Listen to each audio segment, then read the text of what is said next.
어허, 이 노인 냄새. 돈 먹는 하마도 아니고 병원비는 어쩔 거야, 진짜. 더 이상 꼴 보기 싫으니 그만 나가요. 뺨을 후려치는 듯한 며느리의 악다구니에 정신이 아득해졌습니다. 그 순간 거친 손길이 제 머리채를 잡아챘고 저는 그대로 현관 바닥에 나동그라졌습니다. 쿵 하고 부딪힌 무릎보다 더 시린 것은 그런 아내의 등 뒤에서 끝내 내 눈을 피하는 아들놈의 비겁한 눈빛이었습니다. 엄마 며칠만이라도 좀 나가 계세요. 민정이가 너무 힘들어하잖아. 쾅 하고 닫히는 현관문 너머로 며느리의 싸늘한 비웃음 소리가 들려왔습니다. 내 평생을 바쳐 키운 아들이 3개월 시한부인 이 어미를 이렇게 내버렸습니다. 그때는 미처 몰랐습니다. 그날의 그 차가운 현관 바닥과 지옥 같던 모욕이 내 남은 인생과 그리고 저들의 모든 것을 송두리째 뒤흔들어 놓을 거대한 폭풍의 시작이 될 줄은. 사연 시작 전에 무료로 할 수 있는 구독과 좋아요를 눌러주시면 제게 큰 힘이 됩니다. 모든 일의 시작은 불과 한 달 전이었습니다. 그날도 나는 동이 트기 전 새벽 4시에 몸을 일으켰습니다. 온몸에 뼈마디가 쑤시고 비명을 질러댔지만 평생을 그렇게 살아온 몸뚱이는 기계처럼 움직였습니다. 푸석한 얼굴을 찬물로 겨우 헹궈내고 낡은 몸빼 바지 위로 두툼한 외투를 걸쳤습니다. 어둠이 채 가시지 않은 골목길을 나설 때 입에서 하얀 입김이 훅 하고 뿜어져 나왔습니다. 새벽 시장의 공기는 언제나 비릿한 생선 냄새와 사람들의 활기로 가득 차 있었습니다. 내 20평 남짓한 좌판 광천상에는 내 인생 그 자체였습니다. 25에 남편을 먼저 보내고 갓난쟁이 아들 상식이의 젖 한번 제대로 물릴 새 없이 악착같이 생선을 팔았습니다. 내 손에 박인 굳은 살과 깊게 팬 주름 하나하나가 다 상식이를 위해 새겨진 훈장이었습니다. 그날따라 유독 속이 쓰리고 등이 칼로 애는 듯 아파왔지만 나는 애써 웃으며 손님을 맞았습니다. 아이고, 사모님 오셨어? 오늘 고등어가 아주 기름지고 좋아. 내 목소리를 들은 단골이 걱정스레 물었습니다. 화자씨, 얼굴이 왜 이렇게 안 좋아? 어디 아픈 거 아니야? 아니요, 괜찮여. 어제 잠을 좀 설쳐서 그려. 나는 손을 휘휘 저으며 아무렇지 않은 척했지만 등줄기를 타고 식은땀이 흘렀습니다. 결국 오전 장사를 겨우 마치고 나는 근처 내과 병원으로 향했습니다. 평생 병원 문턱 한번 넘어본 적 없던 내가 도저히 참을 수 없는 통증에 두 손을 든 것이었습니다. 의사는 내 얼굴과 초음파 사진을 번갈아 보며 한참 동안이나 말이 없었습니다. 그 침묵이 얼마나 길게 느껴졌는지 모릅니다. 마침내 의사가 무겁게 입을 열었습니다. 할머니, 아무래도 큰 병원으로 가보셔야겠습니다. 췌장 쪽이 많이 안 좋습니다. 병원에서 받은 최종 진단은 내 남은 삶을 송두리째 무너뜨렸습니다. 췌장암 말기, 앞으로 남은 시간은 길어야 석 달. 의사의 말이 귀에 제대로 들어오지 않았습니다. 망치로 머리를 얻어맞은 것처럼 멍했습니다. 병원 복도에 주저앉아 한참을 울었습니다. 내가 뭘 그리 잘못 살았나, 남편 없이 아들 하나 잘 키워보겠다고 내 젊음 다 바쳤는데 이게 무슨 날벼락인가 싶었습니다. 하지만 절망도 잠시, 나는 이를 악물었습니다. 죽는 건 무섭지 않았습니다. 내가 없으면 홀로 남을 내 아들 상식이가 눈에 밟혔습니다. 번듯한 건설회사 부장으로 장가가서 토끼 같은 손주까지 낳아준 내 자랑스러운 아들.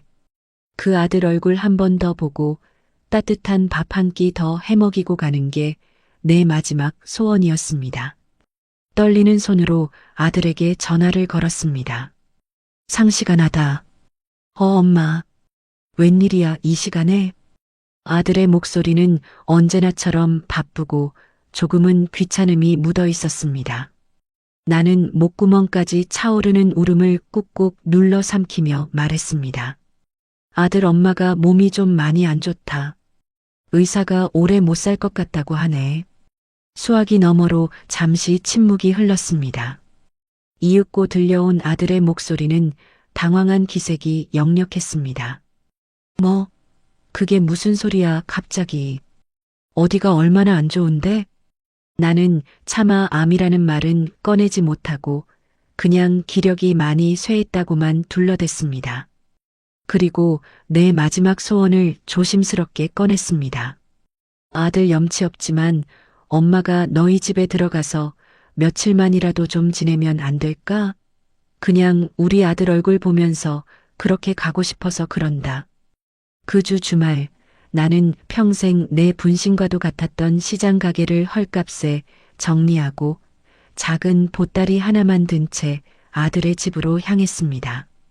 강남의 번쩍이는 주상복합 아파트는 내가 사는 낡은 연립주택과는 다른 세상이었습니다. 현관 비밀번호를 누르고 들어서는 순간 나는 마치 다른 나라에 온 것 같은 위화감을 느꼈습니다. 나를 맞이한 것은 며느리 김민정이었습니다. 그녀는 나를 아래 위로 훑어보더니 대놓고 코를 찡그렸습니다. 어머니, 오셨어요? 아이고, 이게 무슨 냄새야. 나는 내 옷에 배어있을 생선 비린내에 얼굴이 화끈거렸습니다. 미안하다, 새아가. 시장에서 바로 와서 그렇다. 얼른 씻으마. 됐어요. 일단 들어오세요. 며느리는 손가락 끝으로 내 보따리를 받아들고는 마치 더러운 것을 만진다는 듯 서둘러 베란다 구석에 던져놓았습니다. 아들 상식이는 퇴근하고 돌아와서야 내 얼굴을 볼 수 있었습니다. 엄마 오셨어요? 몸은 좀 어떠세요? 나는 아들의 얼굴을 보자마자 눈물이 핑 돌았습니다. 괜찮다, 아들. 너 보니까 다 나은 것 같다. 하지만 아들은 이내 며느리의 눈치를 보며 내게서 한 발짝 물러섰습니다. 그날 저녁 식사 시간은 가시방석이 따로 없었습니다. 며느리는 내가 수저를 들 때마다 못마땅한 표정을 지었고 국물이라도 한 방울 흘릴세라 매서운 눈으로 나를 감시했습니다. 내 잠자리는 거실 소파였습니다. 밤이 깊어지자 안방에서 아들 부부가 나누는 소리가 희미하게 들려왔습니다. 여보, 나 정말 저러고는 못 살아. 온 집안에 비린내가 진동을 하는 것 같아. 그리고 저 노인네, 병원비는 어쩔 건데? 우리 상현이 유학 자금 모으는 것도 빡빡한 거 알잖아. 조금만 참아, 민정아. 엄마가 얼마나 계시겠어. 의사가 석 달이라고 했잖아. 석 달? 석 달 동안 내가 저 노인네의 병수발을 들라고? 당신 미쳤어? 난 절대 못해. 나는 소파에 누워 이불을 머리끝까지 뒤집어 쓴 채 소리 죽여 울었습니다.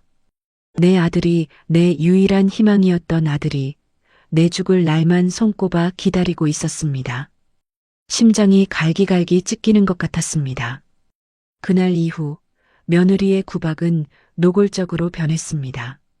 내가 조금이라도 기침을 하면 인상을 썼고 내가 먹는 약봉지를 보며 저 약값이 다 얼마야 하고 혼잣말처럼 중얼거렸습니다. 아침마다 어머니, 언제까지 누워만 계실 거예요? 청소하는데 걸리적거려요 라며 나를 타박했고 내가 겨우 몸을 일으켜 소파에 앉아 있으면 일부러 내 앞에서 보란 듯이 방향제를 뿌려댔습니다. 어머니 때문에 집안 공기가 이게 뭐예요? 환기를 시켜도 냄새가 안 빠지네. 아들은 그런 아내의 행동을 못 본 척했습니다. 내가 서러운 눈으로 쳐다보면 그는 슬그머니 시선을 피하며 스마트폰만 들여다볼 뿐이었습니다. 어쩌다 눈이라도 마주치면 그는 엄마 민정이가 원래 좀 깔끔 떨어서 그래. 엄마가 이해 좀 해라며 며느리 편을 들기 바빴습니다. 나는 점점 말을 잃어갔습니다. 몸의 통증보다 마음의 상처가 더 깊어져 갔습니다. 밥맛도 잃고 잠도 제대로 이루지 못했습니다. 하루하루 말라가는 나를 보며 며느리는 오히려 흡족한 표정을 짓는 것 같았습니다.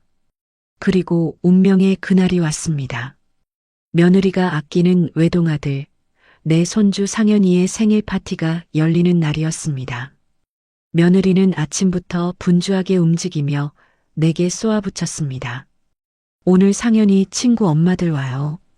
어머니, 오늘 하루만이라도 제발 방구석에 조용히 좀 계세요. 아시겠어요? 나는 고개를 끄덕일 수밖에 없었습니다. 오후가 되자 며느리처럼 화려하게 차려입은 여자들이 하나둘씩 집으로 들어왔습니다. 나는 작은 방에 숨어 있다가 화장실이라도 가려고 조심스럽게 문을 열었습니다. 그때 거실에서 들려오는 며느리의 목소리에 발걸음을 멈췄습니다. 어머, 민정아. 너희 시어머니는 어디 사셔? 이런 좋은 집에 모시고 살지. 아휴, 말도 마. 우리 시어머닌 시장에서 생선 팔던 사람이라 교양머리가 없어. 냄새나고 무식해서 내가 같이 못 살아. 지금은 요양원에 계셔. 나는 내 귀를 의심했습니다. 분명히 집안에 있는 나를 요양원에 있다고 거짓말을 하는 며느리의 목소리에 피가 거꾸로 솟는 것 같았습니다. 나도 모르게 거실로 나갔습니다. 세아가 지금 뭐라고 했니? 내 모습에 며느리와 친구들은 기겁을 했습니다. 며느리의 얼굴이 새하얗게 질리더니 이내 분노로 시뻘겋게 달아올랐습니다. 손님들이 돌아간 후 며느리는 참았던 분노를 터뜨렸습니다. 그리고 그 분노는 이 이야기의 첫 장면으로 이어졌습니다. 차가운 현관 바닥에 내팽개쳐진 채 나는 굳게 닫힌 문만 하염없이 바라보았습니다. 내 전부였던 세상이 그렇게 한순간에 무너져 내리고 있었습니다. 차가운 복도 바닥에 주저앉은 채 나는 굳게 닫힌 현관문만 멍하니 바라보았습니다. 방금 전까지 내 아들, 내 손주가 웃고 떠들던 저 문 안은 따뜻한 세상이고 문 밖에 나는 차가운 지옥에 버려진 것입니다. 매끈한 대리석 바닥에서 올라오는 냉기가 온몸의 뼈마디를 시리게 파고들었습니다. 쿵 하고 내동댕이 쳐질 때 부딪힌 무릎에서 시큰한 통증이 올라왔지만 아들의 비겁한 눈빛에 베인 마음의 상처에 비할 바는 아니었습니다. 엄마 며칠만이라도 좀 나가 계세요. 아들의 그 한마디가 메아리처럼 귓가에 맴돌았습니다. 그 목소리에는 일말의 미안함도 어미에 대한 걱정도 담겨 있지 않았습니다. 그저 귀찮은 짐을 잠시 치워두려는 듯한 냉정함만이 가득했습니다. 평생을 살아온 내 낡은 집이 버젓이 있는데도 마지막 순간만큼은 아들 곁에 머물고 싶었던 내 마지막 소망이 산산조각 나는 순간이었습니다. 얼마나 그렇게 앉아 있었을까. 엘리베이터 문이 열리고 이웃집 사람이 나오다 나를 보고는 화들짝 놀랍니다. 어머, 할머니. 여기서 뭐 하세요? 어디 아프세요? 그 말에 나는 겨우 정신을 차리고 비척비척 몸을 일으켰습니다. 창피함에 얼굴이 불타는 것 같았습니다. 나는 아무 말도 못하고 그저 도망치듯 비상계단으로 향했습니다. 한층 내려갈 때마다 다리가 후들거리고 숨이 턱까지 차올랐습니다. 어지럼증에 벽을 짚고 서서 잠시 숨을 골랐습니다. 화려한 샹들리에와 번쩍이는 대리석 복도를 뒤로하고 나는 어둡고 축축한 계단을 따라 내 지옥으로 걸어 내려갔습니다. 아파트 단지를 벗어나 차가운 밤거리에 서자 어디로 가야 할지 막막했습니다. 택시를 타고 당장 내 집으로 돌아갈 수도 있었지만 발걸음이 떨어지지 않았습니다. 정말 혹시나 아들이 마음을 바꾸고 나를 찾으러 오지 않을까? 그 헛된 기대를 버리지 못하고 나는 근처 공원 벤치에 망연자실 주저앉았습니다. 어미에게 등을 돌린 아들이지만 내 속으로 낳은 자식에 대한 미련은 그렇게나 즐겼습니다.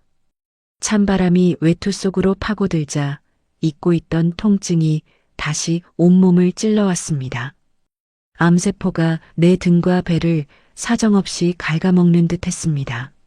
나는 근처 공원 벤치에 겨우 몸을 뉘었습니다. 차가운 나무 벤치에 등이 닿자 나도 모르게 신음이 터져 나왔습니다. 눈을 감자 과거의 기억들이 파노라마처럼 스쳐 지나갔습니다. 아들 사업자금 때문에 평생의 분신이었던 가게를 처분하던 날이 떠올랐습니다. 엄마, 정말 고마워.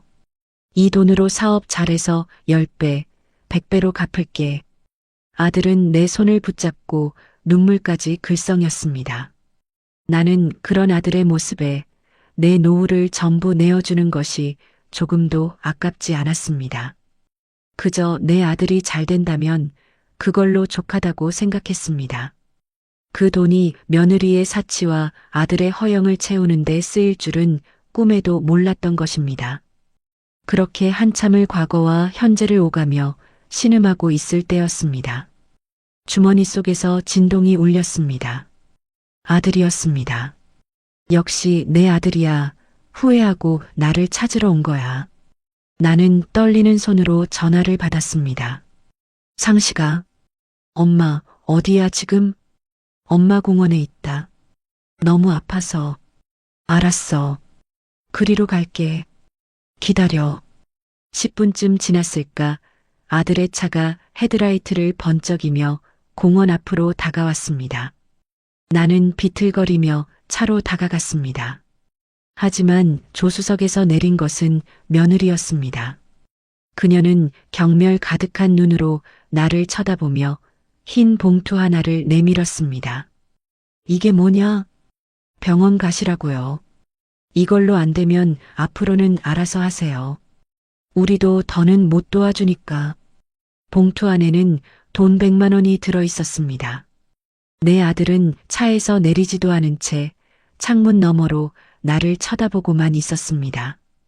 그 눈빛에는 죄책감 대신 빨리 이 상황이 끝나기만을 바라는 초조함이 서려 있었습니다.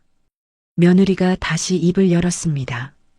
그리고 어머니, 제발 우리한테 다시는 연락하지 마세요. 가게 판 돈은 어차피 우리 상현이 유학 자금으로 쓰기로 한 거니까 꿈도 꾸지 마시고요.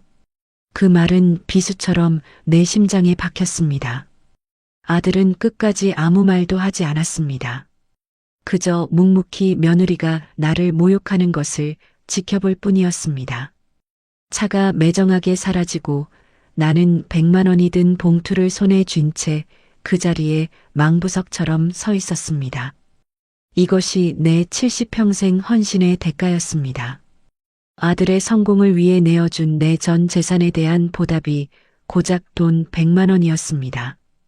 다리에 힘이 풀려 그 자리에 주저앉았습니다. 더 이상 눈물도 나오지 않았습니다. 마음 한구석이 텅 비어버린 듯 아무런 감각도 느껴지지 않았습니다. 나는 그 돈으로 근처 허름한 여관에 방을 잡았습니다. 곰팡내 나는 좁은 방에 누워 나는 뜬 눈으로 밤을 지새웠습니다. 통증은 점점 더 심해져 진통제 없이는 단 1시간도 버틸 수 없었습니다. 이러다가는 정말 진통제 살 돈도 없이 고통 속에서 죽어가겠구나 싶었습니다. 며칠을 알아누운 끝에 나는 마지막 남은 돈을 챙겨 병원으로 향했습니다. 의사는 내 상태를 보더니 당장 입원해야 한다고 말했습니다. 할머니, 상태가 너무 안 좋아요. 통증 조절이라도 하려면 입원하셔야 합니다. 입원비가 얼마나 드나요? 내가 가진 돈으로는 어림도 없는 금액이었습니다. 나는 결국 제일 값싼 진통주사 한 대만 맞고 병원을 나설 수밖에 없었습니다. 병원 복도를 걷는데 눈앞이 핑 돌고 다리가 풀려 그대로 바닥에 쓰러졌습니다. 정신을 차렸을 때 나는 응급실 침대에 누워 있었습니다. 간호사가 내게 보호자 연락처를 물었습니다. 나는 차마 아들의 번호를 댈 수가 없었습니다. 세상에 나를 걱정해 줄 사람이 단 한 명도 없다는 사실이 암보다 더 큰 절망으로 다가왔습니다. 결국 나는 병원비를 내지 못하고 도망치듯 빠져나왔습니다. 이대로는 안 된다. 내 집으로 돌아가자. 내 집으로 돌아가서 남편의 유품이라도 정리하며 마지막을 준비해야겠다. 그렇게 마음먹고 비틀거리며 발걸음을 옮겼습니다. 며칠 만에 돌아온 내 낡은 연립주택은 먼지가 뽀얗게 쌓여 있었습니다. 썰렁한 방 안에 들어서자 서러움이 복받쳐 올라 그 자리에 주저앉아 한참을 울었습니다. 그동안 아들 내외에게 당했던 서름, 배신감, 그리고 죽음에 대한 공포가 한꺼번에 몰려왔습니다. 한참을 울다 문득 정신을 차리고 장롱 깊숙한 곳을 뒤졌습니다. 아들 집에 들어갈 때 차마 가져가지 못했던 내게 남은 마지막 물건들이 담긴 작은 보따리가 손에 잡혔습니다. 먼지 쌓인 보따리를 풀자 낡은 옷가지 몇 개와 빛바랜 흑백 사진 한 장이 나왔습니다. 젊은 시절 늠름한 남편과 내 품에 안겨 환하게 웃고 있는 아기 상식이의 모습이었습니다. 사진을 쓰다듬는데 뜨거운 눈물이 후두둑 떨어졌습니다. 그리고 그 아래 손에 익은 감촉의 단단한 나무 상자가 있었습니다. 20년 전 남편이 숨을 거두기 직전 내 손에 쥐어주며 이건 절대 팔지도 열어보지도 말고 꼭 간직하고 있어. 언젠가 당신을 지켜줄 거야라고 말했던 유품이었습니다. 그동안은 그저 남편의 채취가 묻은 마지막 물건이라 소중히 간직했을 뿐 그 안에 무엇이 들었는지 까맣게 잊고 살았습니다. 죽음의 문턱에서 사람은 지푸라기라도 잡고 싶어지는 법입니다. 내게는 남편이 남긴 이 낡은 나무 상자가 마지막 지푸라기였습니다. 상자 표면을 쓸어내리자 20년의 세월이 먼지가 되어 흩날렸습니다. 덜컹거리는 낡은 자물쇠는 내 힘으로도 쉽게 부서졌습니다. 끽 소름 끼치는 소리를 내며 상자 뚜껑이 열렸습니다. 그 안에는 빛바랜 한지로 곱게 싼 무언가가 들어 있었습니다. 떨리는 손으로 한지를 펼치자 그 속에서 나온 것은 낡고 누렇게 변색된 종이 뭉치였습니다. 한자가 빼곡히 적힌 낡은 서류. 그것은 땅 문서였습니다. 경기도 화성군 어느 외진 곳의 임야 수천 평. 남편이 살아생전 나중에 우리 상식이 크면 여기서 소나 키우고 밭이나 갈면서 살자며 헐값에 사들였던 쓸모없는 땅이었습니다. 남편이 죽고 먹고 살기 바빠 나는 그 땅의 존재조차 까맣게 잊고 살았던 것입니다. 땅 문서와 함께 남편의 서툰 글씨로 쓰인 낡은 편지 한 통이 들어 있었습니다. 사랑하는 내 아내 화자에게 내가 이걸 당신에게 줄 때쯤이면 나는 이미 이 세상 사람이 아니겠지. 무능한 남편 만나 평생 고생만 시켜서 미안하오. 내가 당신에게 남겨줄 수 있는 것이라곤 이 쓸모없는 땅떼기뿐이라 더 미안하오. 하지만 내 육감이란 게 가끔 맞을 때가 있지 않소. 왠지 모르게 이 땅이 언젠가 당신과 우리 상식이를 지켜줄 것만 같은 예감이 들어. 그러니 절대 팔지 말고 가장 힘들 때까지 열어보지도 말고 꼭 간직해 주시오. 부디 내 아들 잘 키워주고 당신 몸도 돌보시오. 하늘에서나마 당신의 행복을 빌고 있겠소. 편지를 읽어 내려가는 내내 뜨거운 눈물이 뺨을 타고 흘러내렸습니다. 야속한 사람. 이렇게 나를 혼자 두고 갈 거면서 이런 편지는 왜 써놓고 간 것인지. 나는 남편의 편지와 땅 문서를 가슴에 품고 한참을 소리내어 울었습니다. 서러움과 그리움에 온몸이 떨려왔습니다. 하지만 지금은 슬픔에 잠겨 있을 때가 아니었습니다. 이 땅, 남편이 나를 지켜줄 것이라 믿었던 이 땅이 어쩌면 나를 이 지옥에서 꺼내줄 마지막 동아줄일지도 모릅니다. 나는 다음 날 새벽같이 몸을 일으켰습니다. 밤새 끔찍한 통증으로 잠을 설쳤지만 어제와는 다른 무언가가 내 안에서 꿈틀거리고 있었습니다. 그것은 희망이었습니다. 나는 주머니에 남은 마지막 돈을 털어 땅 문서에 적힌 화성군청으로 향하는 버스에 몸을 실었습니다. 2시간을 넘게 달려 도착한 군청은 낯설고 삭막했습니다. 나는 지적과를 찾아가 번호표를 뽑고 차례를 기다렸습니다. 내 차례가 되어 창구에 앉자 젊은 공무원이 무심한 표정으로 나를 쳐다봤습니다. 어르신, 무엇을 도와드릴까요? 저기 이 땅에 대해서 좀 알아보려고 하는데요. 나는 주머니에서 꼬깃꼬깃한 땅 문서를 꺼내 내밀었습니다. 공무원은 누런 문서를 받아들고는 잠시 의아한 표정을 짓더니 컴퓨터에 무언가를 입력하기 시작했습니다. 그의 손가락이 자판을 두드릴 때마다 내 심장도 함께 쿵쿵 내려앉는 것 같았습니다. 얼마나 지났을까? 공무원이 갑자기 억소리를 내며 화면에서 눈을 떼지 못했습니다. 그러더니 옆자리 동료까지 불러 화면을 함께 보기 시작했습니다. 그들의 수군거리는 소리에 나는 속이 바짝바짝 타들어갔습니다. 저기요, 뭐가 잘못됐나요? 내 말에 공무원이 화들짝 놀라며 나를 돌아봤습니다. 그의 눈은 믿을 수 없다는 듯 동그랗게 커져 있었습니다. 어르신, 이 땅, 정말 어르신 땅 맞으십니까? 네, 죽은 남편이 물려준 겁니다만. 공무원은 의자까지 고쳐 앉으며 목소리를 가다듬었습니다. 어르신, 지금부터 제가 드리는 말씀 잘 들으셔야 합니다. 이 땅이 얼마 전에 동탄 신도시 개발 부지로 최종 확정이 되었습니다. 신도시 개발? 그게 무슨 소리인가? 나는 어리둥절한 표정으로 그를 쳐다봤습니다. 내 표정을 읽었는지 그가 다시 입을 열었습니다.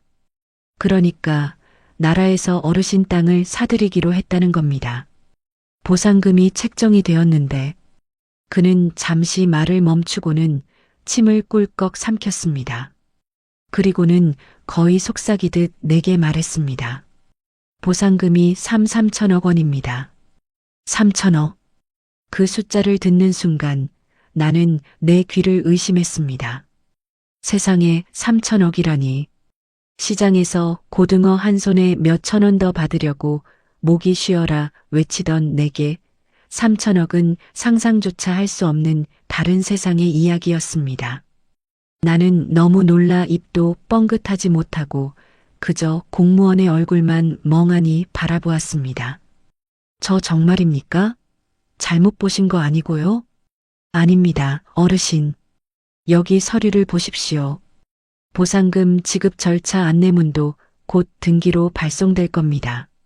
공무원이 내민 서류에는 3천억 원이라는 0이 몇 개인지 셀 수도 없는 숫자가 선명하게 박혀 있었습니다.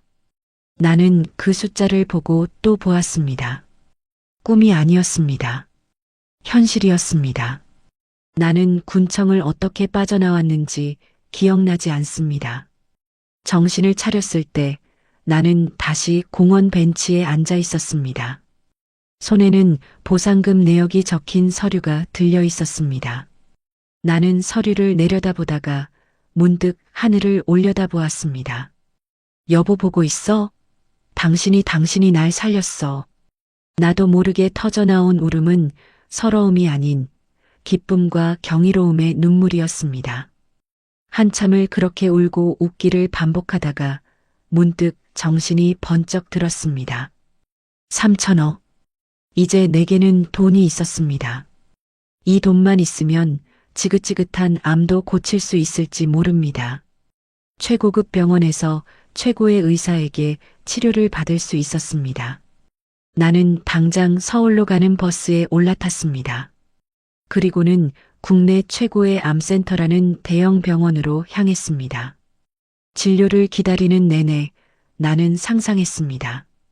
이 병을 깨끗이 낫고 건강해진 모습으로 아들 내외 앞에 나타나는 모습을, 그리고 그들에게 말하는 겁니다. 너희가 버린 이 어미가 사실은 3천억 부자였다라고. 그들의 경악하는 표정을 상상하는 것만으로도 통쾌함에 심장이 두근거렸습니다. 내 이름이 불리고 진료실로 들어갔습니다. 백발이 성성한 노련한 의사가 내초진 기록과 CT 사진을 한참 동안 들여다보았습니다. 그의 표정이 점점 심각해지는 것을 보며 나는 다시 불안감에 휩싸였습니다. 역시 너무 늦은 걸까? 이 돈이 있어도 소용이 없는 걸까? 의사가 마침내 입을 열었습니다. 환자분, 이전에 어느 병원에서 진료를 받으셨습니까? 네, 동네 내과에서요. 혹시 그 병원 진단 기록 전부 가지고 계십니까? 의사의 알 수 없는 질문에 나는 고개를 갸웃거렸습니다. 그의 눈빛은 날카롭게 빛나고 있었습니다. 그는 내 CT 사진과 이전 병원의 소견서를 번갈아 보더니 믿을 수 없다는 듯 혼잣말을 내뱉었습니다. 이게 어떻게 췌장암 말기란 말인가? 아무리 봐도 이건. 그의 마지막 말은 내 심장을 그대로 꿰뚫었습니다. 나는 자리에서 벌떡 일어날 뻔했습니다. 선생님, 그게 무슨 말씀이세요? 의사는 나를 쳐다보며 조심스럽지만 단호한 목소리로 말했습니다. 환자분, 아무래도 정밀 검사를 다시 해봐야겠습니다. 제 소견으로는 이건 암이 아닐 가능성이 매우 높습니다. 의사의 마지막 말은 천둥 소리처럼 내 귓전을 때렸습니다. 암이 아닐 가능성이라니. 지난 몇 주간 나를 지옥의 고통 속으로 몰아넣었던 그 끔찍한 병이 암이 아닐 수도 있다니. 나는 믿을 수 없다는 듯 의사의 얼굴만 멍하니 바라보았습니다. 선생님, 그게 정말입니까?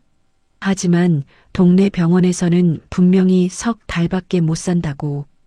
일단 흥분하지 마시고 제 말 들어보세요. 의사는 차분하게 설명하기 시작했습니다. 내 CT 사진에서는 분명 염증 소견이 심하게 보이지만 암세포에서만 나타나는 특징적인 형태는 보이지 않는다는 것이었습니다. 이전 병원에서 췌장염이 심해진 것을 암으로 오인했을 가능성이 있다는 말이었습니다. 물론 아직 단정할 수는 없습니다. 정확한 진단을 위해 입원해서 MRI와 조직 검사를 진행해야 합니다. 나는 그 자리에서 당장 입원 수속을 밟았습니다. 3천억. 그 돈이 내게 준 첫 번째 기회였습니다. 나는 병원의 VIP 병실, 가장 좋은 침대에 누워 온갖 검사를 받았습니다. 며칠 후 모든 검사 결과가 나왔습니다. 나를 진료했던 백발의 노 교수는 내 침대 옆으로 다가와 따뜻한 미소를 지으며 말했습니다. 나화자님, 축하드립니다. 암이 아닙니다. 그 순간 나는 아무 말도 할 수 없었습니다. 그저 눈물만 하염없이 흘러내렸습니다. 죽지 않아도 된다. 살 수 있다. 그 사실 하나만으로도 세상을 다 가진 것 같았습니다. 내 병명은 췌장암이 아닌 심한 만성 췌장염이었습니다. 꾸준히 치료받고 관리하면 충분히 건강하게 살 수 있다는 것이었습니다. 나는 의사의 손을 붙잡고 몇 번이고 감사 인사를 했습니다. 고맙습니다, 선생님. 정말 고맙습니다. 병실에 홀로 남자, 나는 창밖을 내다보았습니다. 며칠 전까지만 해도 잿빛으로 보였던 세상이 총천연색으로 빛나고 있었습니다. 살아서 이 풍경을 다시 볼 수 있다는 사실에 가슴 벅찬 안도감이 밀려왔습니다. 하지만 그 안도감도 잠시, 곧이어 내 마음속 깊은 곳에서부터 시커먼 분노가 끓어오르기 시작했습니다. 아들 박상식, 그리고 며느리 김민정. 내가 암에 걸려 죽어간다고 믿었을 때 그들은 나를 어떻게 대했던가. 돈 먹는 하마, 냄새나는 노인네라며 나를 모욕하고 결국에는 머리채를 잡아 길거리로 내쫓았습니다. 만약 내가 정말 암이었더라면 나는 그 차가운 길바닥에서 고통스럽게 죽어갔을 것입니다. 그들은 내가 죽기만을 기다렸습니다. 분노에 온몸이 부르르 떨려왔습니다. 이전까지의 서러움과는 차원이 다른 차갑고 날카로운 분노였습니다. 그들은 더 이상 내 아들이고 며느리가 아니었습니다. 내 목숨을 내다 버리려 한 원수였습니다. 용서? 내 사전에 더 이상 그런 단어는 없었습니다. 나는 병원에서 퇴원하자마자 군청에서 알려준 법무법인으로 향했습니다. 3천억이라는 거대한 보상금 수령 절차는 복잡했습니다. 세금 문제부터 시작해서 처리해야 할 서류가 산더미 같았습니다. 법무법인의 변호사는 내 초라한 행색을 보고 처음에는 미심쩍은 눈초리를 보냈지만 이내 서류를 확인하고는 태도가 180도 달라졌습니다. 그는 내 돈을 안전하게 관리하고 세금을 절약할 수 있는 온갖 방법을 내게 제시했습니다. 나는 그에게 내 돈의 일부를 떼어주며 한 가지를 더 부탁했습니다.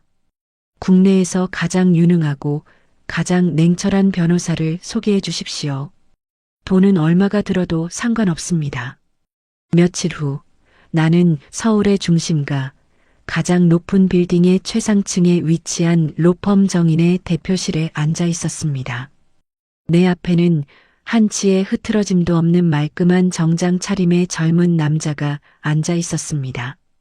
그의 이름은 차강현. 이 로펌의 최연소 파트너 변호사이자 기업 M&A와 분쟁 해결 분야에서는 적수가 없다는 최고의 실력자였습니다. 차강현 변호사는 날카로운 눈으로 나를 쳐다보며 물었습니다. 나화자 여사님, 어떤 사건을 의뢰하고 싶으신지 말씀해 주시겠습니까? 그의 목소리는 차갑고 건조했지만 눈빛에서는 상대를 꿰뚫어 보는 듯한 예리함이 느껴졌습니다. 나는 지난 몇 달간 내가 겪었던 모든 일을 눈물 한 방울 흘리지 않고 담담하게 털어놓았습니다. 시한부 판정을 받았던 일, 아들 내외에게 구박받고 쫓겨났던 일, 그리고 기적처럼 얻게 된 3천억과 오진 판정까지. 내 이야기가 끝나자 차 변호사는 잠시 동안 말이 없었습니다. 그는 턱을 괜 채 알 수 없는 표정으로 나를 바라보고 있었습니다. 그의 침묵에 나는 초조해졌습니다. 변호사님, 혹시 제 이야기가 너무 막장 같아서 믿기 힘드십니까? 내 말에 차 변호사가 처음으로 희미하게 입꼬리를 올렸습니다. 아니요, 여사님. 세상에는 드라마보다 더한 일들이 비일비재합니다. 저는 그저 여사님께서 원하시는 것이 정확히 무엇인지 가늠해 보는 중이었습니다. 그가 물었습니다. 그래서 여사님께서 원하시는 것은 아드님 내외로부터의 사과입니까? 나는 그의 눈을 똑바로 쳐다보며 단호하게 고개를 저었습니다. 아니요. 그렇다면 가게를 처분해서 넘겨준 돈을 돌려받고 싶으신 겁니까? 아닙니다. 내 대답에 차강현 변호사의 눈이 흥미롭다는 듯 빛났습니다. 그것도 아니라면 혹시 그들을 법적으로 처벌하고 싶으신 겁니까? 존속학대, 유기 등의 혐의를 적용할 수는 있겠지만 실형까지 가게 하기는 쉽지 않을 겁니다. 나는 찻잔을 내려놓고 내 안에 들끓는 차가운 분노를 담아 내 평생 처음으로 누군가에게 이토록 단호한 목소리로 말했습니다. 사과도 돈도 처벌도 아닙니다. 내가 원하는 것은 그런 하찮은 것들이 아닙니다. 나는 잠시 숨을 골랐습니다. 그리고는 내 복수의 서막을 여는 첫마디를 내뱉었습니다. 변호사님, 저는 그 아이들이 가진 모든 것을 빼앗고 싶습니다. 그들이 의지하고 있는 직장, 그들이 자랑스러워하는 집, 그들이 쌓아 올린 위선적인 명예, 그 모든 것을 제 손으로 산산조각 내서 그들이 저를 내쫓았던 것과 똑같이 차가운 길바닥에 나앉게 만들고 싶습니다. 내 말에 차강현 변호사의 얼굴에 마침내 선명한 미소가 떠올랐습니다. 그것은 마치 재미있는 사냥감을 발견한 사냥꾼의 미소 같았습니다.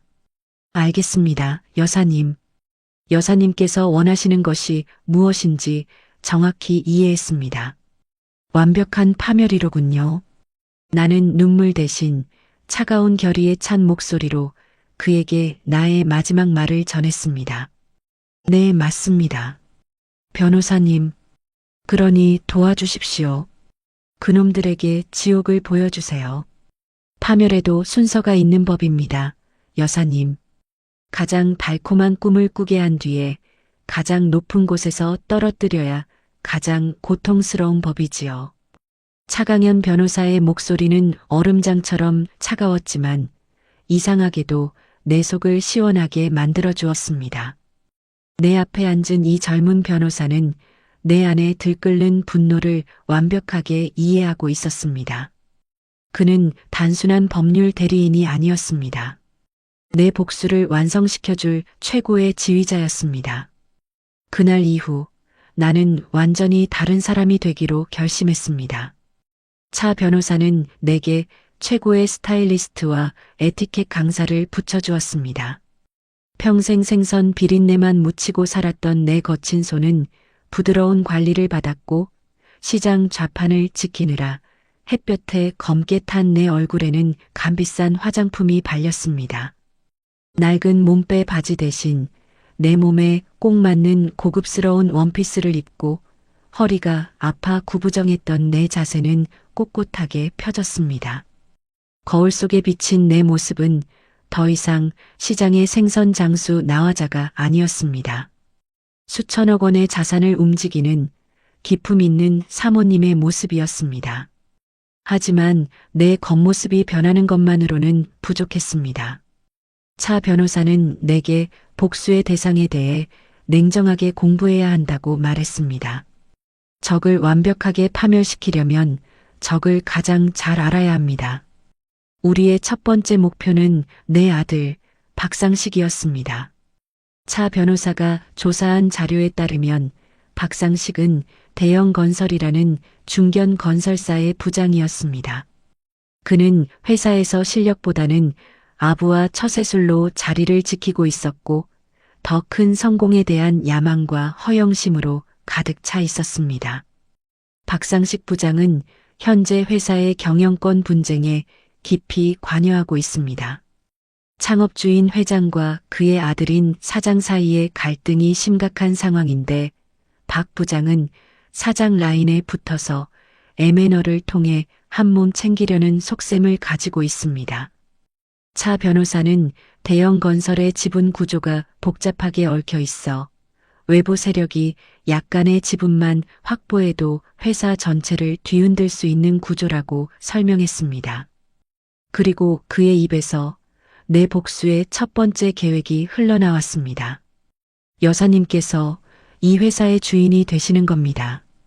나는 내 귀를 의심했습니다. 제가 회사의 주인이요? 네. 페이퍼 컴퍼니를 통해 신분을 숨기고 대형 건설의 지분을 비밀리에 사들이는 겁니다. 회장파와 사장파, 양쪽 모두에게 접근해서 그들의 지분을 야금야금 먹어치우는 겁니다. 그들은 서로를 의심하느라 진짜 적이 누구인지 전혀 눈치채지 못할 겁니다. 그의 계획은 치밀하고 대담했습니다. 나는 그에게 모든 것을 일임했습니다.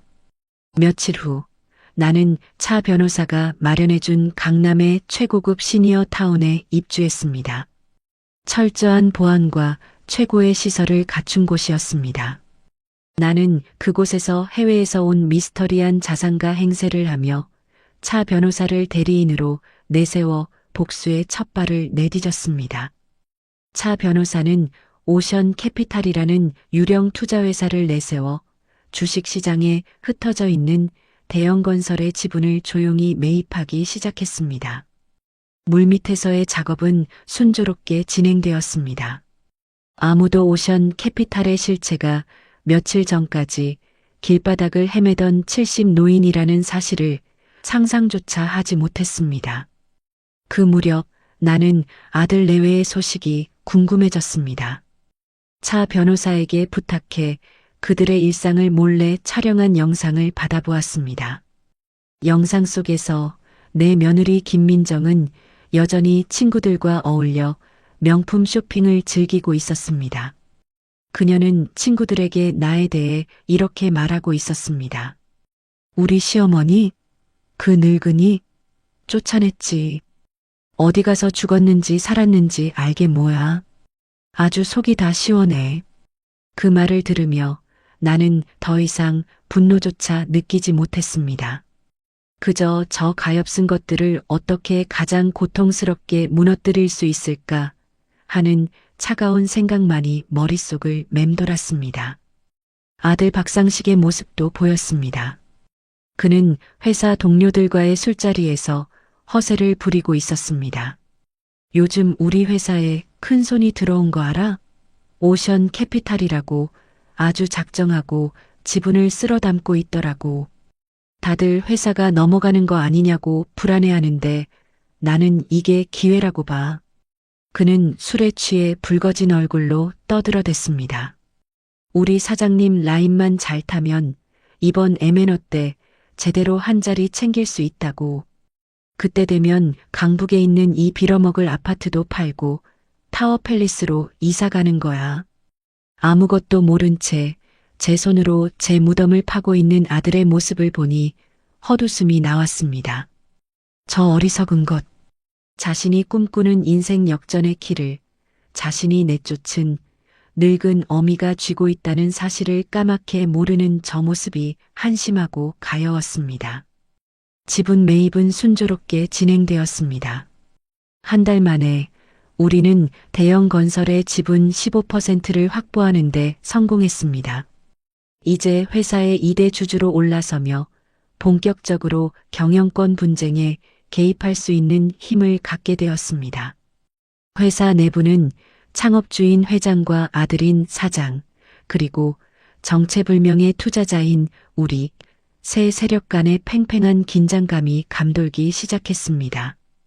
어느 날 저녁 차 변호사가 나를 찾아왔습니다. 그의 얼굴에는 만족스러운 미소가 걸려 있었습니다. 여사님, 드디어 박상식 부장이 미끼를 물었습니다. 그게 무슨 말입니까? 박 부장이 오션 캐피탈의 실체를 알아내겠다며 우리 측에 접촉을 시도해 왔습니다. 사장 라인의 대표 자격으로 우리와 손을 잡고 회장의 지분을 빼앗아 오겠다는 제안을 하려는 속셈입니다. 나는 창밖에 화려한 야경을 내려다보며 차갑게 입꼬리를 올렸습니다. 잘 됐군요. 그 아이가 제 발로 지옥에 걸어 들어오겠다니. 차강현 변호사가 내게 물었습니다. 어떻게 할까요, 여사님? 만나보시겠습니까? 나는 잠시 생각에 잠겼습니다. 그리고는 내 복수의 다음 단계를 지시했습니다. 아니요. 아직은 때가 아닙니다. 지금 내가 나서면 모든 게 허사로 돌아갈 수 있습니다. 대신 그 아이를 더 애타게 만드세요. 철저하게 무시하고 우리의 힘을 과시해서 그 아이가 스스로 더 낮은 자세로 기어들어오게 만드세요. 나는 내 아들이 어떤 인간인지 잘 알고 있었습니다. 그는 강자에게 약하고 약자에게 강한 비겁한 인간입니다. 자신의 출세를 위해서라면 간이라도 빼줄 것처럼 구는 그런 부류의 인간.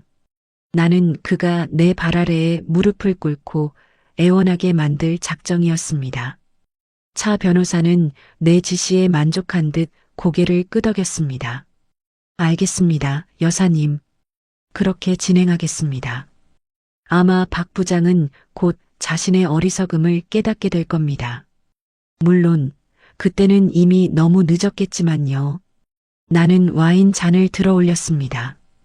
붉은 와인이 샹들리에 불빛에 비쳐 마치 피처럼 보였습니다. 나는 그 잔을 들어 창밖에 펼쳐진 서울의 야경을 향해, 그리고 그 속에서 허황된 꿈을 꾸고 있을 내 어리석은 아들을 향해 나지막이 건배했습니다.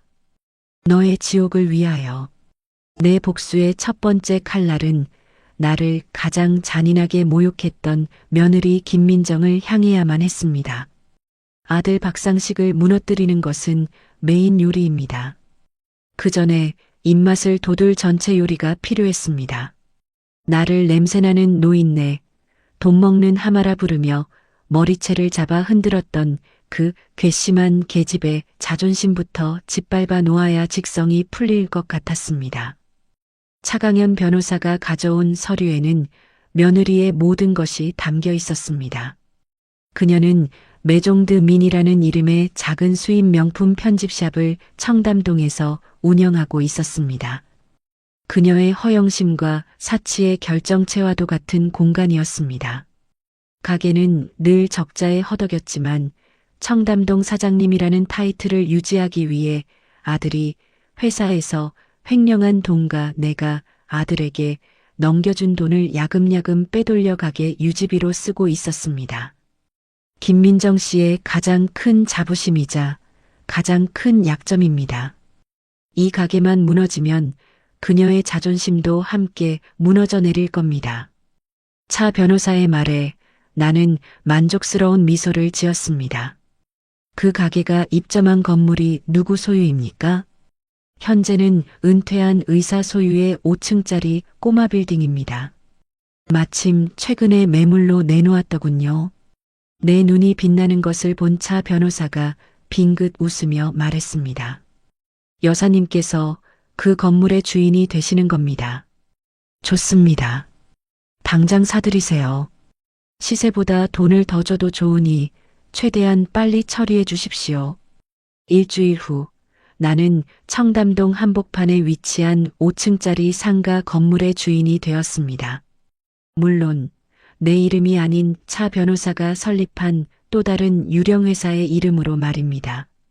나는 시니어 타운의 안락한 소파에 앉아 차 변호사가 건네준 건물 등기부등본을 물끄러미 바라보았습니다. 이제 나는 내 며느리가 매달 꼬박꼬박 월세를 바쳐야 하는 건물주님이 된 것입니다. 며칠 뒤 차강현 변호사는 나의 대리인 자격으로 메종드 민을 찾아갔습니다. 나는 그 모든 상황을 차 변호사의 넥타이핀에 숨겨진 초소형 카메라를 통해 실시간으로 지켜보고 있었습니다. 가게 안에서 김민정은 우아한 척 커피를 마시며 잡지를 보고 있었습니다. 말끔한 정장 차림의 차 변호사가 들어서자 그녀는 부잣집 손님이라도 온 줄 알고 화들짝 일어나 비굴할 정도의 미소를 지었습니다. 어머, 손님. 어서 오세요. 찾으시는 거 있으세요? 아니요, 물건을 사러 온 건 아닙니다. 차 변호사는 명함을 내밀었습니다.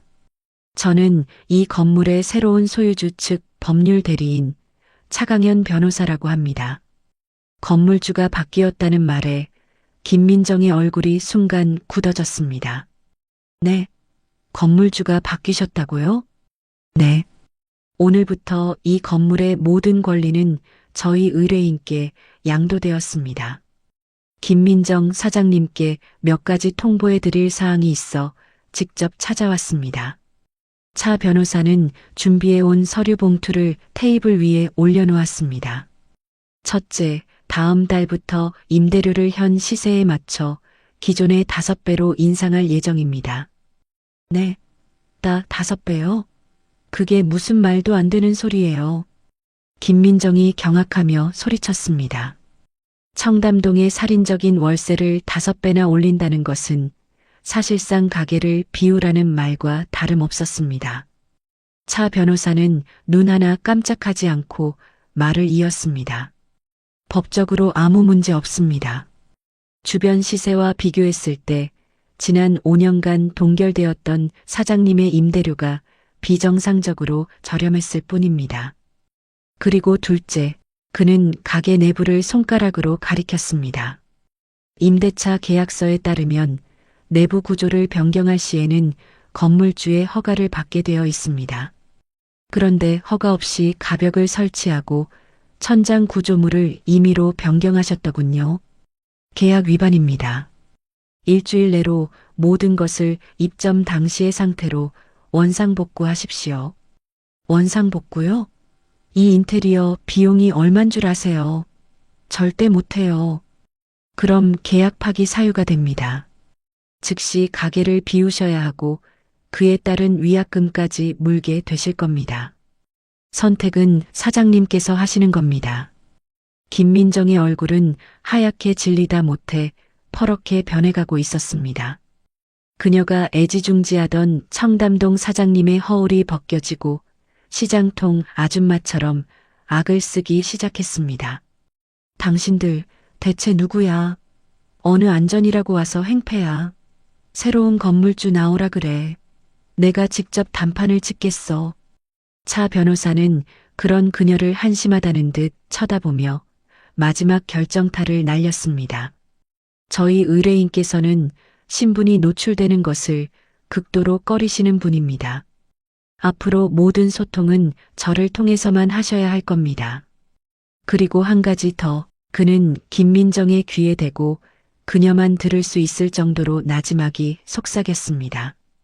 저희 의뢰인께서 김민정 사장님의 시어머니 되시는 분 안부를 궁금해 하시더군요.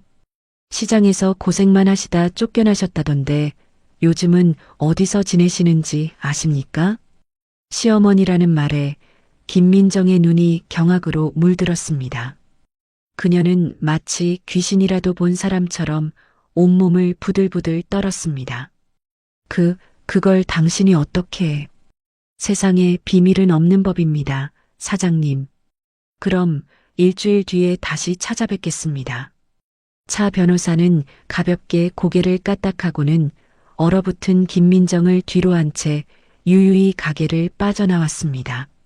나는 모니터 너머로 그 모든 광경을 지켜보며 나도 모르게 웃음을 터뜨렸습니다. 통쾌했습니다. 심장이 뻥 뚫리는 것처럼 시원했습니다. 며느리가 내 머리채를 잡고 흔들던 그 순간의 모욕감이 눈 녹듯 사라지는 기분이었습니다.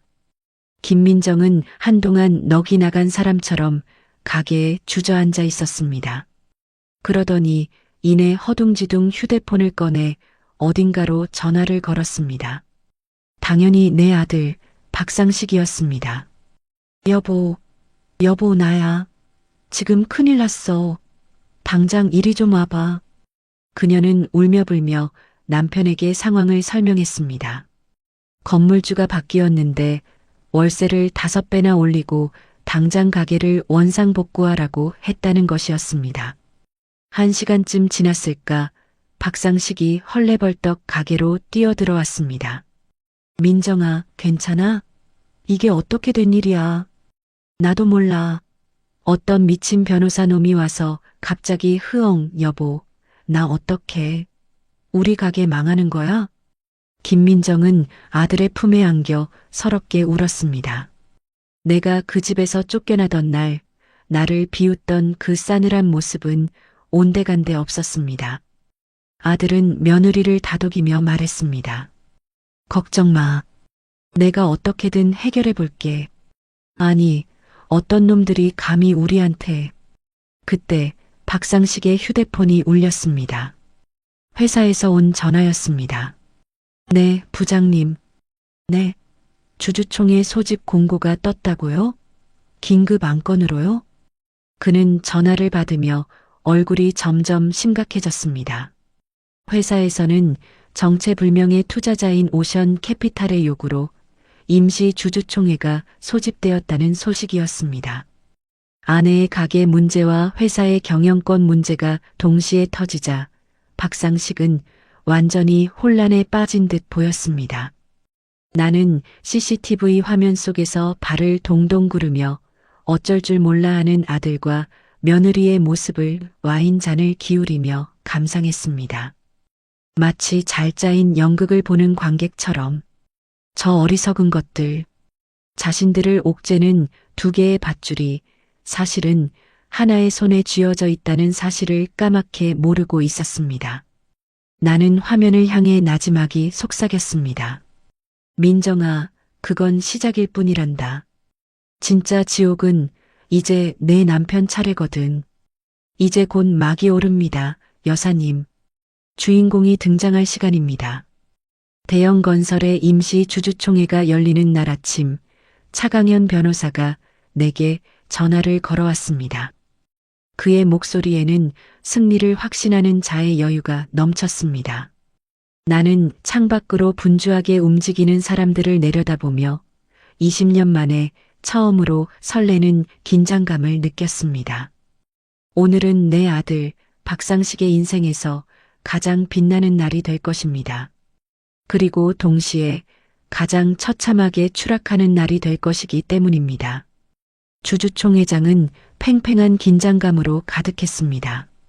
나는 차 변호사가 마련해준 비밀스러운 공간에서 CCTV를 통해 회의장 내부를 실시간으로 지켜보고 있었습니다. 회의장에는 회사를 지키려는 창업주 이 회장과 어떻게든 회사를 삼키려는 그의 아들 이 사장이 서로를 노려보며 앉아 있었습니다. 그리고 그들 사이에 바로 내 아들 박상식이 있었습니다. 박상식은 이 사장의 옆자리에 앉아 있었지만 그의 눈은 불안하게 흔들리고 있었습니다. 그는 오늘 아버지처럼 따르던 이 회장을 배신하고 회사의 운명을 좌우할 캐스팅 보트를 쥔 미지의 투자자 오션 캐피탈에 붙기로 마음먹은 상태였습니다. 그는 오션 캐피탈의 대리인인 차강현 변호사와 몇 차례 비밀리에 접촉하며 자신의 충성을 대가로 M&A 이후의 임원 자리를 약속받았다고 굳게 믿고 있었습니다. 어리석은 것. 그 약속이 지옥으로 가는 초대장이었다는 사실을 까맣게 모른 채 말입니다. 드디어 회의가 시작되었습니다. 의장이 긴급 안건을 상정했습니다.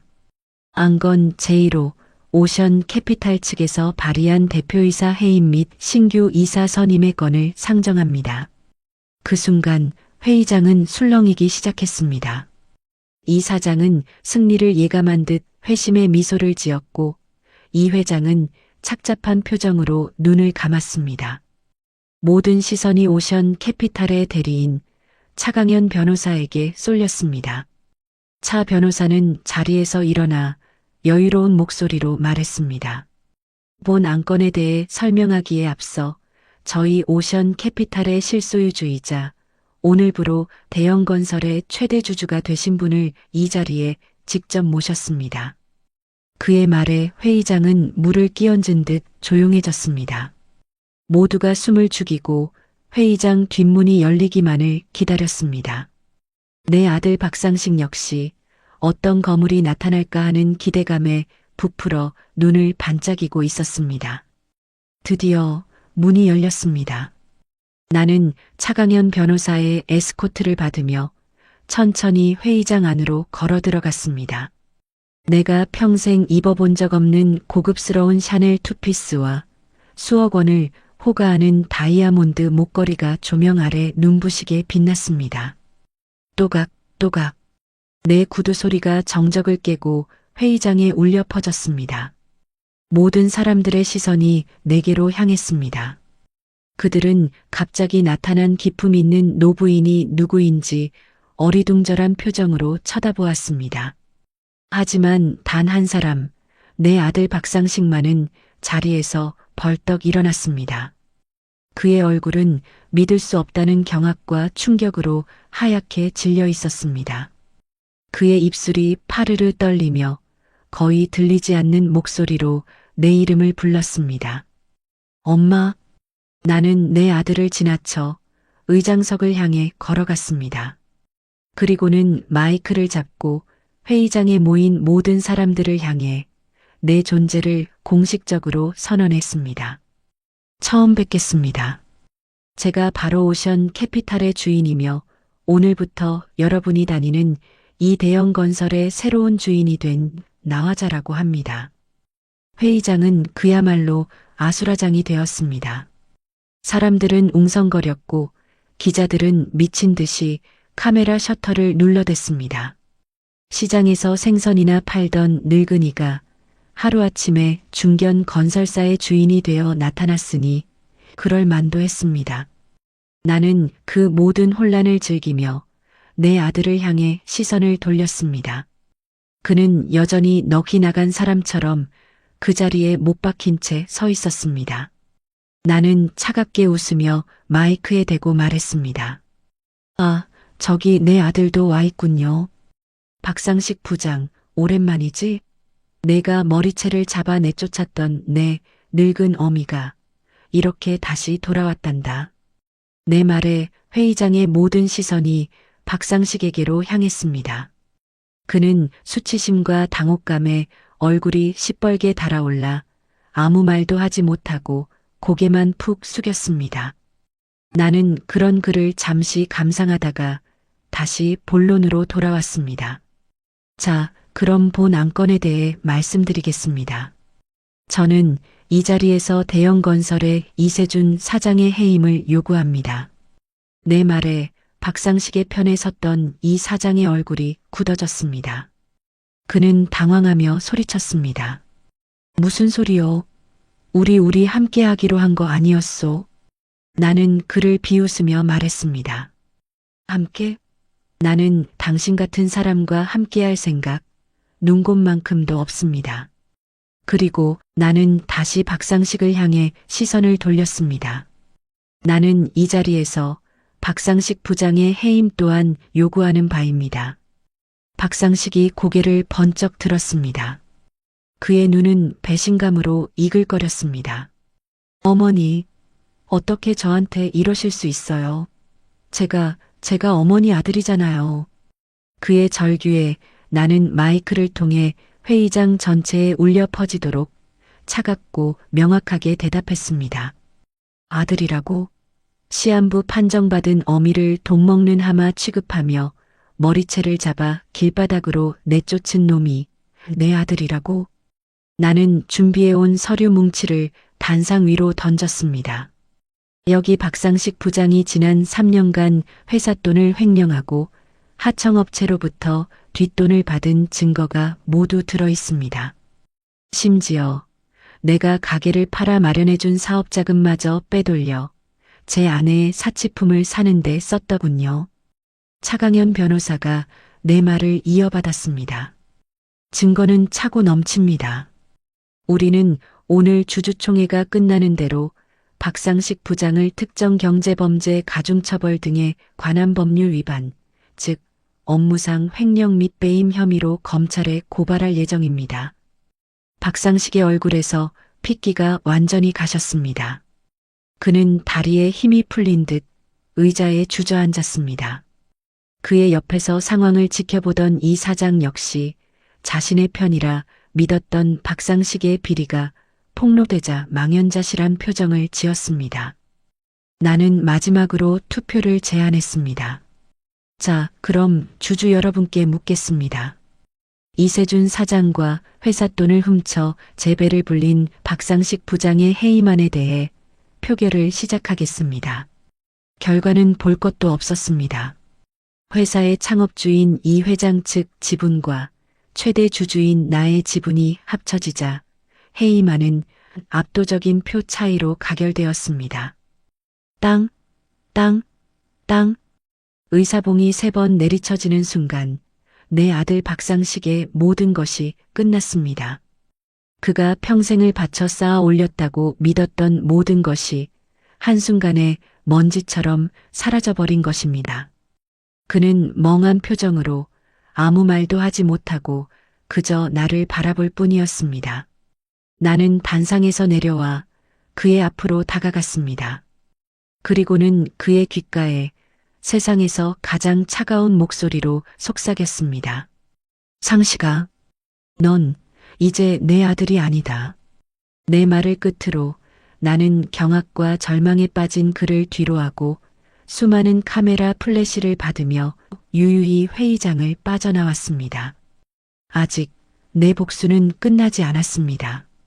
이제 겨우 전체 요리가 끝났을 뿐이니까요. 주주총회가 끝난 그날 하늘에서는 마치 내 마음을 아는 듯 차가운 가을비가 내리고 있었습니다. 나는 최고급 시니어 타운의 통유리창 앞에 서서 비에 젖어가는 서울의 풍경을 무심하게 내려다보았습니다.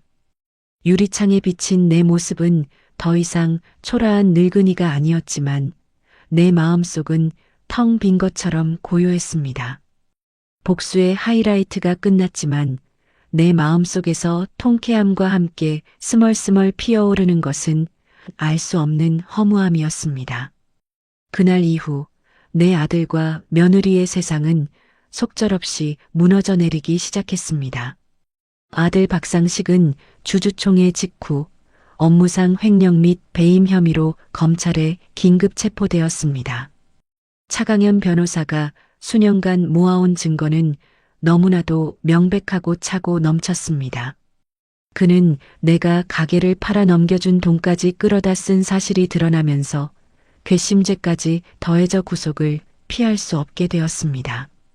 한때는 번듯한 건설사 부장으로 어깨에 힘을 주고 다니던 내 아들은 차가운 구치소 바닥에서 뜬 눈으로 밤을 지새우는 신세가 되었습니다. 며느리 김민정의 상황은 더욱 비참했습니다. 건물주인 내가 제기한 명도소송과 손해배상 청구 소송에 휘말린 그녀의 가게 매종드미는 결국 폐업 절차를 밟게 되었습니다. 수억 원을 들였다는 인테리어는 철거반에 의해 무참히 부서져 나갔고 가게 안에 있던 명품들은 모두 압류 딱지가 붙어 헐값에 경매로 넘어갔습니다. 그녀의 유일한 자부심이었던 청담동 사장님이라는 타이틀은 한낱 지나간 꿈이 되어버렸습니다. 그들은 마지막 발악으로 내게 연락을 시도했습니다. 아들은 구치소에서 눈물로 쓴 편지를 보내왔고 며느리는 시니어 타운 입구까지 찾아와 무릎을 꿇고 빌었습니다. 어머니, 제가 죽을 죄를 지었어요. 제발 저희 남편 좀 살려주세요. 어머니, 제발요.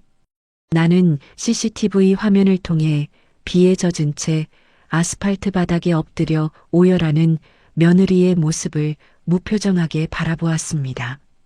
나를 내쫓던 그날 내 머리채를 잡고 흔들던 그 당당함은 온데간데 없었습니다. 하지만 내 마음은 조금도 움직이지 않았습니다. 너무 늦었습니다. 엎질러진 물은 다시 담을 수 없는 법입니다. 복수의 마지막 단계는 그들이 발 뻗고 누워있는 마지막 보금자리마저 빼앗는 것이었습니다. 박상식은 회사에서 받은 대출과 온갖 빚을 끌어모아 강남의 그 주상복합 아파트를 겨우 유지하고 있었습니다. 하지만 그가 구속되고 모든 수입이 끊기자 은행은 가차없이 대출금 회수에 나섰습니다. 아파트는 결국 경매에 넘어갔습니다. 나는 차강현 변호사를 통해 경매에 참여했습니다. 그리고 법원에서 가장 높은 가격을 써내 그 아파트를 내 이름으로 낙찰받았습니다. 내가 머리채를 잡힌 채 내쫓겼던 바로 그 집. 이제 그 집의 주인이 된 것입니다. 법원에서 강제 집행 명령이 떨어지고 집행관들이 들이닥치는 날, 나는 그 현장에 직접 찾아갔습니다. 그날은 이상하리만큼 날씨가 맑았습니다. 집행관들이 굳게 닫힌 현관문을 강제로 열고 들어갔습니다.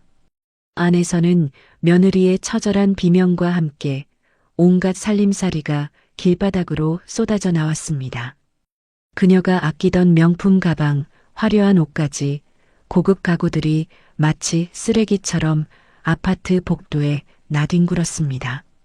잠시 후 며느리는 집행관들에게 양팔을 붙들린 채 질질 끌려 나왔습니다. 그녀는 넋이 나간 얼굴로 길바닥에 쌓인 자기 짐들을 바라보다가 저만치 서 있는 나를 발견하고는 귀신이라도 본 듯 비명을 질렀습니다. 어머니, 어떻게 이 집까지. 그녀는 내게 달려와 바짓가랑이라도 붙잡으려 했지만 차 변호사가 고용한 경호원들에게 가로막혔습니다. 그때였습니다. 멀리서 택시 한 대가 서더니 초췌한 모습의 박상식이 내렸습니다. 그는 변호사를 통해 잠시 구속 집행정지를 받아 나온 모양이었습니다. 그는 자신의 집에서 가재도구가 쏟아져 나오고 아내가 울부짖는 광경을 보고는 그대로 자리에 주저앉았습니다. 그리고는 이 모든 것을 지휘하고 있는 나를 발견하고 짐승처럼 울부짖으며 기어왔습니다. 어머니, 어머니, 제가 잘못했어요. 제가 다 잘못했어요. 제발, 제발 이 아들 좀 용서해 주세요. 네, 어머니. 그는 내 발치에 엎드려 이마가 깨지도록 아스팔트 바닥에 머리를 찧었습니다. 그의 아내 김민정 역시 그 옆에서 함께 울며 빌었습니다. 어머니, 다시는 안 그럴게요. 평생 어머니 종처럼 살게요. 제발 저희 좀 살려주세요. 나는 그들의 비참한 모습을 가만히 내려다보았습니다. 불과 몇 달 전 내가 그토록 바랐던 모습이었습니다. 하지만 막상 그 모습을 눈앞에서 보니 통쾌함보다는 깊은 허무함만이 밀려왔습니다. 저 눈물이 과연 진심일까? 만약 내게 3천억이라는 돈이 없었더라면 저들이 내 앞에서 저렇게 눈물을 흘렸을까? 나는 더 이상 아무 말도 하지 않았습니다. 그 어떤 대답도 그 어떤 표정도 보여주지 않았습니다. 그들을 인간으로 대접하는 마지막 연민조차 사치라고 생각했습니다. 나는 그저 그들을 차갑게 외면한 채 뒤돌아섰습니다. 내 옆에 서 있던 차강현 변호사에게 나지막이 말했습니다. 이제 다 끝났습니다. 갑시다. 우리가 준비된 차에 올라타자 뒤에서 아들의 처절한 절규가 들려왔습니다. 어머니, 어머니, 안 돼요. 어머니. 나는 차의 백미러를 통해 점점 작아지는 그들의 모습을 마지막으로 바라보았습니다. 그들은 자신들이 쌓아 올린 탐욕의 탑 위에서 그렇게 길바닥으로 완벽하게 추락했습니다. 차는 서울의 복잡한 도심을 빠져나와 공항으로 향하는 고속도로에 올라탔습니다. 나는 창밖으로 빠르게 스쳐 지나가는 풍경을 바라보며 조용히 눈을 감았습니다. 길고 길었던 복수가 끝났습니다. 나는 모든 것을 빼앗았고 모든 것을 파멸시켰습니다. 그런데 왜 내 마음은 이토록 공허한 것일까요? 복수는 달콤했지만 그 끝에는 아무것도 남아있지 않았습니다. 남편이 내게 남겨준 것은 3천억이라는 돈이 아니라 어쩌면 새로운 삶을 살 기회였을지도 모릅니다. 나는 그 기회를 오직 복수를 위해서만 사용한 것일까요? 만약 여러분이 저였다면 어떻게 하셨을까요? 그들을 용서하고 다시 가족으로 품을 수 있었을까요? 아니면 저처럼 더한 지옥을 보여주었을까요? 그 답은 아마 평생을 찾아도 찾지 못할 것 같습니다. 이제 나는 모든 것을 잊고 나 자신만을 위한 새로운 인생을 찾아 떠나려 합니다. 그 끝에 무엇이 있을지는 알 수 없지만 더 이상 과거에 얽매여 살지는 않을 것입니다. 그날 찢어졌던 내 마음은 다시 붙지 않았습니다. 그저 상처 위에 단단한 흉터가 앉았을 뿐입니다. 그 흉터를 안고 나는 나의 남은 길을 묵묵히 걸어가려 합니다. 오늘 이야기는 뼈아픈 배신이 한 사람을 어디까지 몰아갈 수 있는지, 그리고 그 지독한 복수의 끝에 남는 것은 과연 무엇인지를 우리에게 보여주고 있습니다. 우리 인생에는 후회로 얼룩진 순간들이 있기 마련입니다. 이야기 속 박상식처럼 돌이킬 수 없는 잘못을 저질렀을 수도 있고, 주인공 나화자 씨처럼 지울 수 없는 분노에 사로잡혀 있을 수도 있습니다. 하지만 중요한 것은 그 상처 이후 우리가 어떤 선택을 하느냐일 겁니다. 과거는 바꿀 수 없지만 앞으로 살아갈 날들은 바로 우리 자신의 손에 달려 있으니까요. 어쩌면 지금 여러분의 주변에도 엎드려 용서를 구하는 사람이 있을지도 모릅니다. 혹은 여러분 자신이 누군가를 용서해야만 하는 밤을 보내고 있을 수도 있겠지요. 오늘 나화자 씨의 이 지독했던 이야기가 여러분의 마음에 작은 파문을 일으켜 스스로에게 질문을 던지는 계기가 되었기를 바랍니다. 앞으로도 여러분의 마음을 흔들고 때로는 아프게 찌르더라도 결국에는 따뜻한 위로를 건네는 다양한 이야기로 찾아뵙겠습니다. 여러분의 하루가 부디 시린 상처가 아닌 따뜻한 위로로 가득하기를 진심으로 바랍니다. 채널 구독과 좋아요도 잊지 말고 부탁드립니다.